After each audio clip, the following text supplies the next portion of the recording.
On his way back to the Enterprise offices, Teague passed by his mother's floral boutique, which was also where he lived in the rooms above the shop. As he passed the colorful storefront, he thought about the unusual circumstances that had led to him working for Mr. Penrose, a job he would have never thought to apply for. It had all started in Flowrys several years ago. Teague heard the little bell above the shop door tinkle as the door was open and glanced to the front of the flower shop. The sign above the door read simply, Flowrys. This was like just truth in advertising, as the shop, which had been run by his mam since before he went off to war, was a floral boutique. The door opened, and three individuals entered the cozy, pleasantly scented establishment. The first two who entered were large men. The second of the two was even larger than Teague himself. This man was 2 meters tall and very heavily built. The man had hair as black as pitch and a very calm, serious face. But the two big men were of little consequence. The third man drew his attention right away. This man was slight in stature, maybe 20 centimeters shorter than Teague himself, and he probably weighed a good 3 to 4 stone less. But there was an air of authority about him that demanded you pay notice. Despite his shorter stature, the man was very solid. His hands and forearms were larger than you would expect on a man his size. The three men made their way through the colorful, scented maze of greenery that dominated the floor of the shop. Flowrys was larger than you would expect from viewing the storefront. His ma'am had done well for herself with her flowers. She supplied various greenery and flowers to multiple businesses, and even the large church where most of the neighborhood worshipped had flowers from her shop. Once the trio reached the counter near the back, they were greeted by Nellie. She was a sweet, lovely girl with the voice of an angel, who was his ma'am's helper and his own distant cousin. "May I help you, sir?" Nellie asked the shorter man. Teague was almost amused that she had instinctively spoken to the man who was clearly in charge of her visitors. Based on conversations with his mother, who was visiting a sick friend from church this morning, and for what he had seen and heard around the neighborhood, Teague had a good notion as to the identity of the three men. "No, lass," he told the young girl. He pointed at Teague. "I'm here to speak to the young man sweeping up back there." The man in charge looked to the very rear of the shop where Teague was using an old push broom to clean up and made eye contact with Teague. He leaned the broom against the wall and walked toward the counter. "Nellie," Teague spoke the girl's name, "be a dear and go fetch me some of the hen stew with lemongrass that your aunt has upstairs." Nellie looked around at the four men for a moment before dismissing herself to go and gather lunch. "Nellie, dear," Teague called out to her as she was heading upstairs through a colorful side door in the shop, "I'd love it if you could chop up an onion to add to my stew." He added the last bit partly because he knew it would take several minutes for his cousin to alter the stew that his mother had made for them, and partly because he did want a bit of onion in his stew. This would ensure that Nellie was not in the shop if anything untoward should occur with their trio of visitors. "Sure thing, Teague," the girl said as she departed on her culinary chore.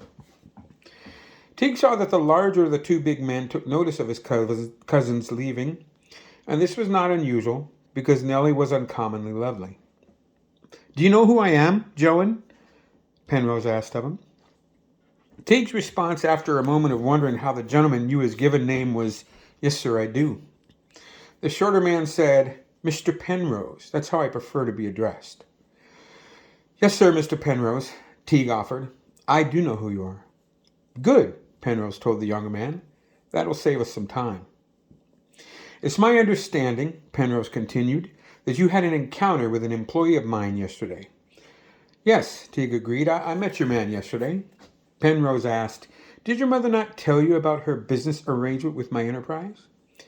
Teague answered, "She did not." He continued with, "Your man came in yesterday afternoon and demanded the weekly is what he called it." Teague waited a moment and then added, "He was a bit rude about it, to be honest." When Teague spoke about the man's discourtesy, he noticed that Penrose furrowed his brow in annoyance. So he continued with, "Now I can handle a bit of impertinence. It normally doesn't bother me. But your man said a few unkind words about me, ma'am, and that I will not abide." When Teague mentioned the discourtesy toward his mother's, he could see that Penrose seemed to become even more upset.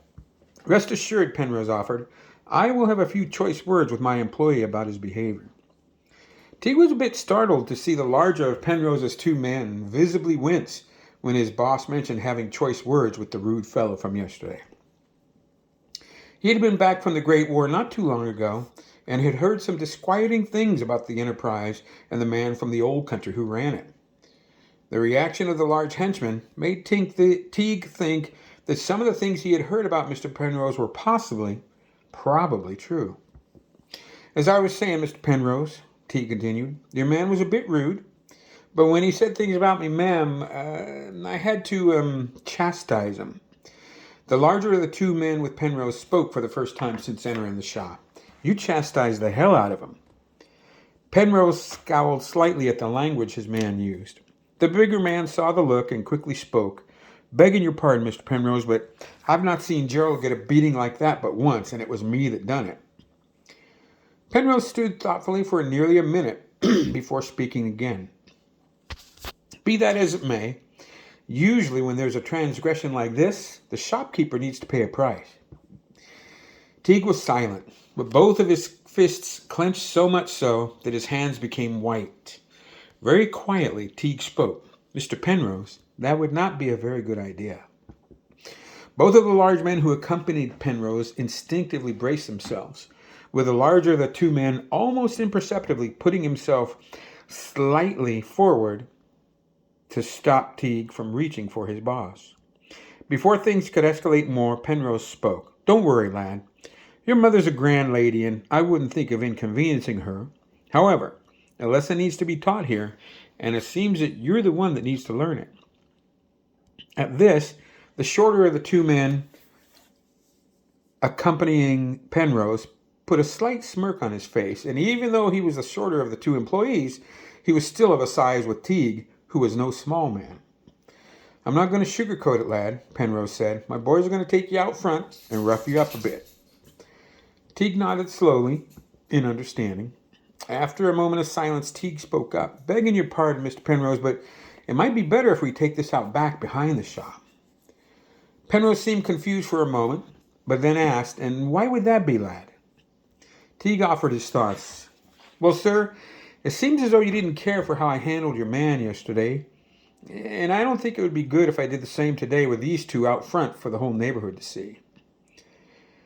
Penrose offered a slight smile that did an amazing job of making him look like a pleasant, benevolent uncle, something that he was not, and asked, Are you that sure of yourself, lad? Teague looked both of the large henchmen up and down and answered, I'm sure of them, Mr. Penrose.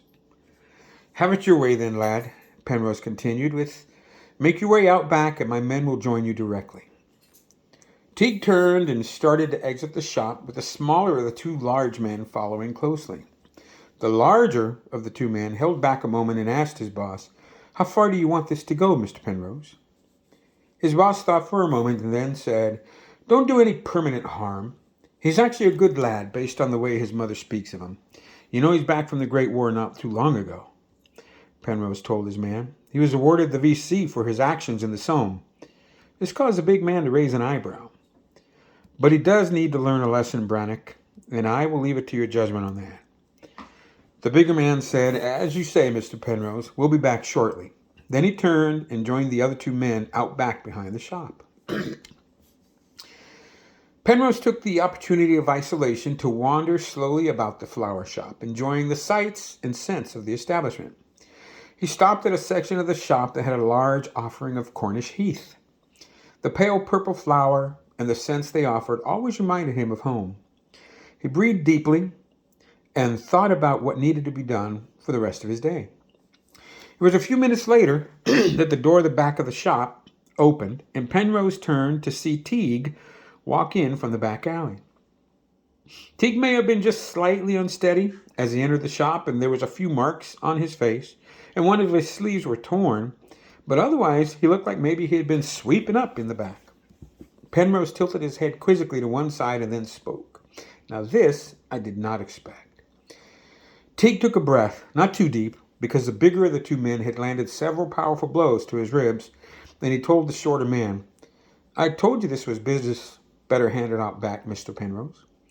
Penrose looked at the younger man, and a slight smile appeared on his face. You know, lad, there was a time when I might have relished taking you back out there myself, so that you could learn that lesson my two employees were supposed to teach you.